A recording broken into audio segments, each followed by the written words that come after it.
இன்றைக்கி நம்ம டேஸ்டியாக ஹெல்த்தியாக ஒரு பீட்ரூட் தோரன் பண்ணலாமா? இப்போ ஒரு கடாயில் 1 ஸ்பூன் ஆயில் விட்டுடுங்க. ஆயில் ஹீட் ஆன உடனே 1/2 டீஸ்பூன் கடுகு நல்லா பொரிஞ்சு வரும்போது உளுந்து ஒரு 1/2 டீஸ்பூன் ஆட் பண்ணுங்கள்.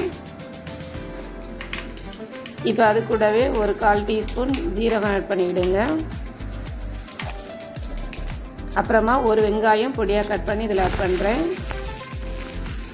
கொஞ்சமாக கறிவேப்பிலை, அப்புறமா ஒரு 2 பச்சை மிளகாய் நீங்கள் காரத்துக்கு ஏற்ப இதில் ஆட் பண்ணிவிடுங்க. இப்போ இது எல்லாத்தையும் நல்லா கலந்து விடலாம். அந்த வெங்காயம் வந்து கலர் சேஞ்ச் ஆகி வர்றது வரைக்கும். அப்புறமா நம்ம துருவி வச்சுருக்கிற பீட்ரூட்டை நம்ம இதில் ஆட் பண்ணலாம். பீட்ரூட் ஆட் பண்ணோன்னா நல்லா கலந்து விடுங்க.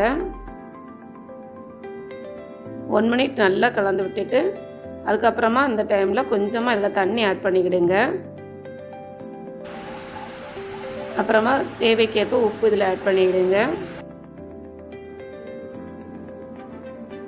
ஒரு 2 ஸ்பூன் தண்ணி இதில் ஆட் பண்ணால் போதும், சீக்கிரமாக அது வந்துடும். இப்போ நம்ம மூடி வச்சுட்டு ஒரு 4 to 5 மினிட்ஸ் நம்ம மூடி வச்சா போதும். அதுக்கப்புறமா நீங்கள் ஓப்பன் பண்ணி இதை நல்லா கலந்து விடுங்க. சீக்கிரமாக பீட்ரூட் நமக்கு ரெடி ஆயிரும்.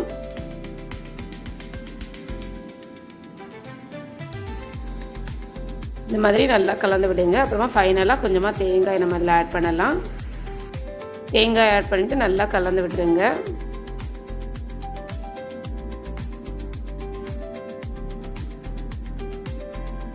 டென் மினிட்ஸுக்குள்ளே நமக்கு இந்த பீட்ரூட் தோரன் நமக்கு ரெடி ஆயிரும். சூப்பராக ரெடி ஆகிட்டு பாருங்கள். டேஸ்டியாக ஹெல்த்தியாக பீட்ரூட் தோரன் நம்ம ஈஸியாக ரெடி பண்ணிட்டோம். நீங்களே மாதிரி ட்ரை பண்ணி பாருங்கள், கமெண்ட் பண்ணுங்கள். மறக்காமல் நம்ம சேனலை சப்ஸ்கிரைப் பண்ணுங்கள், லைக் பண்ணுங்கள், ஷேர் பண்ணுங்கள். தேங்க்யூ.